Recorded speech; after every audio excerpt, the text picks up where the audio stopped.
ఆడదంటే ఆడదానికి శత్రువు కాదు అని, అత్త గుండెలోన కూడా అమ్మ ఉన్నదని, బొమ్మలాట ఆడుతున్న బ్రహ్మరాతలని మార్చి రాసి చూపుతున్న మానవత్వమిది.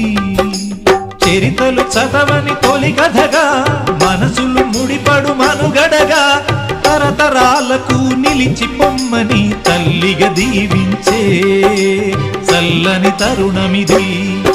అనురాగమే మంత్రంగా, అనుబంధమే సూత్రంగా, మమత కొలువులో జరుగు పెళ్లికి మంగళ వాయిద్యం పలికింది ఆహ్వానం.